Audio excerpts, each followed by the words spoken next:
Assalamualaikum warahmatullahi wabarakatuh. Alhamdulillahilladzi farraqa bainal haqqi wal batil walladzi amarna bi ittiba'i sunnati wa rasul amin wa nahana 'anit tafarruqi wa tanasuhi wa talafiq qudwan wa tariqil wadil. Asyhadu an la ilaha illallah wahdahu la syarikalah, asyhadu anna Muhammadan abduhu wa rasuluh alladzi ja'ala bid dunya qawim wal kitabil mubin wa manhajil mustaqim. Qala Allah Ta'ala fil Qur'anil Karim, a'udzu billahi minasyaitonir rajim. Bismillahirrahmanirrahim.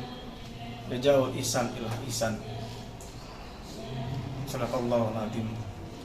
Pertama-tama marilah kita panjatkan puji serta syukur kehadirat Allah Subhanahu wa taala yang telah dan senantiasa memberikan kepada kita nikmat iman, Islam dan ihsan, sehingga kita terus diberikan kekuatan dan kesempatan oleh Allah untuk sama-sama mengikuti, menghadiri kegiatan kajian Ramadan.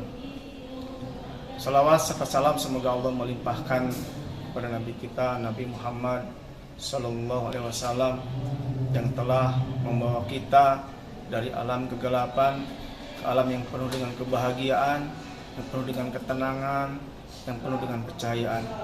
Baik kebahagiaan, ketenangan, pencahayaan secara batiniah ataupun secara lahiriah. Alhamdulillah, pada kesempatan kali ini saya akan mencoba menyampaikan tentang proses kebaikan. Itu adalah merupakan kebajikan yang akan kembali kepada kita semua.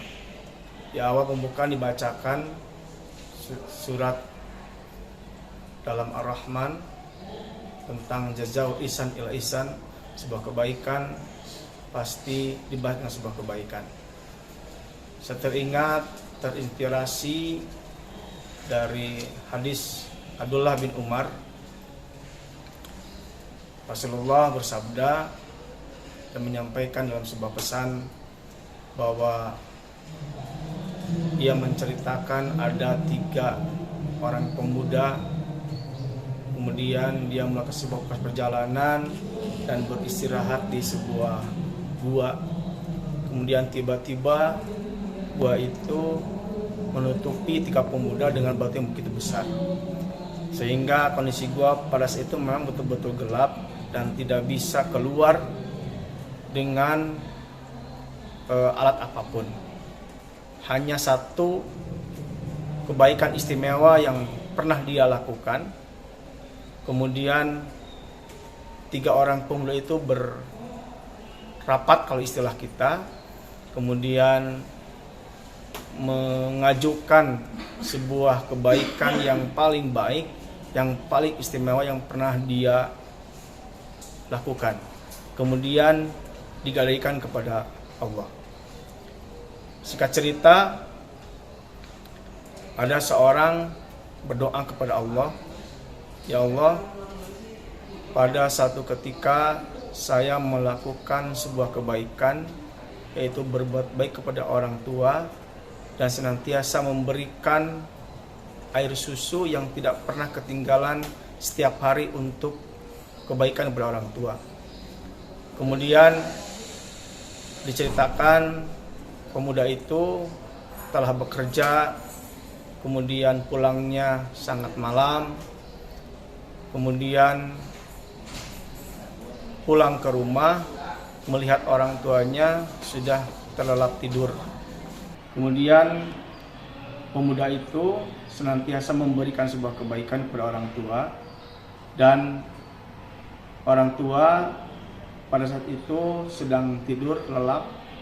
Kemudian dia mau memberikan susunya.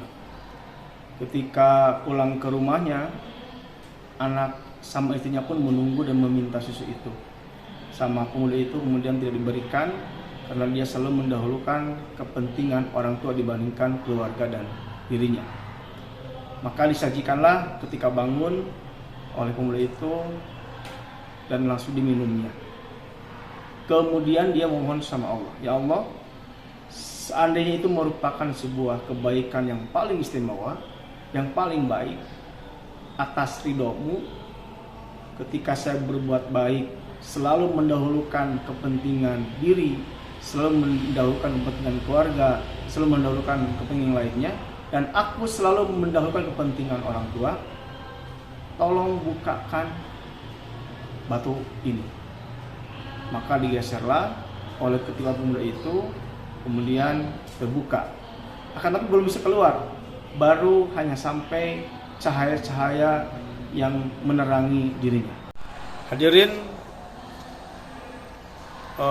kajian Ramadan, setelah kita mendengar tadi di pemuda yang pertama memohon dan menggadaikan sebuah kebaikannya, kemudian orang kedua pun memohon, ya Allah, pada suatu hari saya kedatangan seseorang perempuan yang begitu cantik, dan orang itu orang yang dulu aku pernah cintai.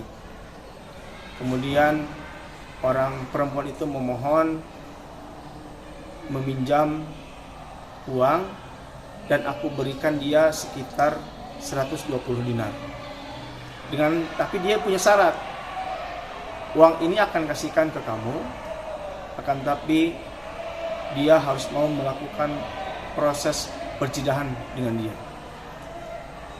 Setelah lama akan melakukan proses perzinahan, si perempuan itu mengucapkan di dalam dirinya, ini merupakan perbuatan yang tidak halal, dan ini harus lakukan nikah terlebih dahulu. Langsung si pemuda itu loncat, kemudian keluar, kemudian lari untuk menghindari perbuatan zina. Padahal perbuatan ini merupakan perbuatan yang ditunggu-tunggu, padahal perbuatan yang sangat dinantikan oleh pemuda itu, dan uang yang 120 dinar pun beserta emasnya itu ditinggalkan untuk menghindari perbuatan zina. Akhirnya dia pun memohon, ya Allah, seandainya ini merupakan sebuah amalan yang paling istimewa, ketika saya akan berbuat zina, kemudian dia pun mengingatkan kepadaku bahwa ini merupakan perbuatan salah dan dosa besar, dan aku pun menghindarnya, dan engkau meridhoi atas perbuatan ini, tolong bukakan batu ini. Maka dibukakanlah batu itu, didorong dengan tenaga yang begitu besar, cahaya semakin besar, akan tapi belum bisa keluar. Hadirin rahimakumullah, kajian Mutiara Ramadan, setelah kita tadi memahami, mendengarkan, dan menginspirasi dua orang pemuda, akhirnya Rasul pun menceritakan seorang pemuda lagi. Suatu ketika dia seorang yang kaya, kemudian memiliki 3 orang pekerja, atau bahkan diceritakan di kisah lain adalah banyak pekerjanya. Akan tapi dia mendapatkan kasus tentang usahanya tidak begitu baik. Maka ada satu orang yang belum digaji, ada satu orang yang belum dibayarkan tentang ongkosnya. Kemudian beberapa tahun kemudian orang itu menagih, orang itu ingin dibayarkan gajinya, dan si pemuda itu kemudian langsung menunjukkan, ini gaji kamu dulu, di sana ada sapi, di sana ada domba, di sana ada beberapa ternak, dan itu gaji kamu, silahkan ambil semua apa yang ada, apa yang kamu lihat pada saat ini. Si pembantu itu langsung bilang, wahai tuanku, jangan main-main, karena aku minta hanya gaji aku yang dulu. Itu gaji kamu, semua yang ada di sini adalah gaji kamu, karena gaji yang kamu saat itu adalah dikembangkan oleh saya, dan inilah hasilnya begitu banyak. Silakan ambil semuanya, dan itu hak menjadi milik kamu. Dia langsung mohon kepada Allah, ya Allah, andai ini merupakan sebuah amalan yang paling istimewa, ketika saya memberikan seluruh harta yang saya miliki atas hasil kerja saya kepada pembantu itu, dan engkau meridhoi atas pekerjaan ini, maka bukakanlah batu ini. Maka dengan tenaga yang begitu kuat, tergeserlah batu itu, didorong, dan cahaya semakin besar, dan orang-orang pun bisa keluar. Hadirin rahimakumullah, kajian Mutiara Ramadan dari kisah 3 inspiratif tadi ini betul-betul memberikan sebuah keyakinan yang sangat kuat, yang sangat valid kepada diri kita, wabil khusus kepada saya pribadi, karena ini merupakan sebuah pengalaman yang di luar nalar kita. Suatu ketika ini menceritakan pengalaman pribadi yang betul-betul saya alami. Suatu ketika saya ingin berangkat ke suatu tempat, sebutlah sebuah kajian tentang keilmuan. Kemudian saya naik motor sama istri, dibekali dompet. Karena waktunya mepet, kemudian saya perjalanan yang begitu cepat, dan ketika mau sampai di suatu tempat, ternyata dompet yang diberikan istri saya tadi adalah jatuh. Saya mencari kembali, pulang dulu mencari dompet selama perjalanan kurang lebih 10 menit. Kemudian dibantu oleh anak saya juga mencari, istri saya pun ikut mencari, akhirnya tidak ketemu. Tapi ingat, saya betul-betul ingat hadis ini, bahwa segala kebaikan apa yang pernah kita lakukan yang dianggap merupakan perbuatan yang paling terbaik, itu bisa digadaikan. Saya akhirnya menengadah kepada Allah, ya Allah, beberapa tahun yang lalu saya pun pernah menemukan dompet, kemudian saya pun mengembalikan dompet itu ke seseorang di sekitar Bandung, perjalanan yang cukup jauh, perjalanan cukup melelahkan. Kemudian akhirnya ketemu dengan orang tersebut, dan dia pun memberikan ucapan terima kasih. Saya kembali. Ingat perbuatan itu, ingat sama hadis itu, yakin begitu kuat. Saya mohon kepada Allah, ya Allah, saya betul-betul ridho, saya betul-betul ikhlas ketika saya memberikan dompet itu kepada yang punyanya. Kemudian dengan hati yang begitu tulus, saya memohon kepadamu, ya Allah, hari ini betul-betul saya akan gadaikan sebuah kebaikan itu, karena saya pun dalam kondisi yang begitu darurat. Tolong kembalikan dompet dalam waktu yang 3 hari tidak ketemu, maka saya pun akan berikhtiar kembali untuk memperbaiki administrasi yang ada dalam dompet itu. Setiap hari saya berdoa, karena targetnya adalah 3 hari. Setiap waktu pun saya mendawamkan dalam 1 waktu, memohon kepada Allah atas kebaikan yang pernah saya lakukan. Karena betul bahwa isi dompet itu memang tidak ada apa-apa, uang pun tidak ada, ATM pun isinya kosong.